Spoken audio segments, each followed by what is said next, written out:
ಉಡುಪಿ ಚಿಕ್ಕಮಗಳೂರು ಸಂಸದ ಕೋಟಾ ಶ್ರೀನಿವಾಸ ಪೂಜಾರಿ ಭಾನುವಾರ ಇಂದ್ರಳ್ಳಿ railway bridge ಕಾಮಗಾರಿ ಪರಿಶೀಲಿಸಿದರು. ಕಾಮಗಾರಿ ವಿಳಂಬವಾಗಿರುವುದಕ್ಕೆ ಆಕ್ಷೇಪಿಸಿ ಕೆಲ ಸಾಮಾಜಿಕ ಸಂಘಟನೆಗಳು ಏಪ್ರಿಲ್ 1ರಂದು ಏಪ್ರಿಲ್ ಫೂಲ್ ಆಚರಣೆಯ ಮೂಲಕ ಪ್ರತಿಭಟಿಸಲು ಮುಂದಾಗಿದ್ದವು.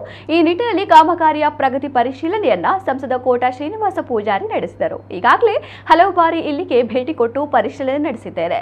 ಸಂಸದರಾದ ಬಳಿಕ ಕಾಮಗಾರಿ ವೇಗ ಪಡೆದುಕೊಂಡಿದೆ. ಪ್ರಜಾಪ್ರಭುತ್ವದಲ್ಲಿ ಪ್ರತಿಭಟನೆ ಮಾಡಿದರೆ ತೊಂದರೆ ಇಲ್ಲ, ಆದರೆ ಪ್ರತಿಭಟನೆಯ ನೆಪದಲ್ಲಿ ಸತ್ಯಕ್ಕೆ ಅಪಪ್ರಚಾರ ಆಗಬಾರದು. ಈ ರೀತಿ ಮಾಡುವುದು ಕಾಂಗ್ರೆಸ್ ನಾಯಕರಿಗೆ ಶೋಭೆಯಲ್ಲ.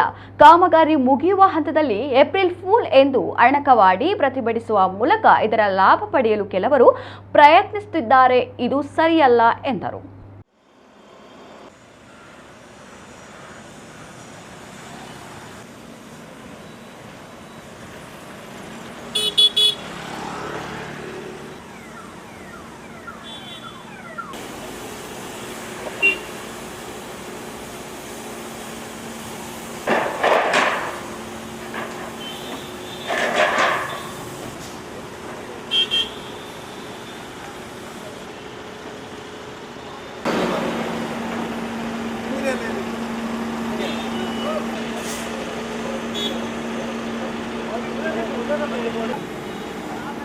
ರಾತ್ರಿ ಹೋಗುವ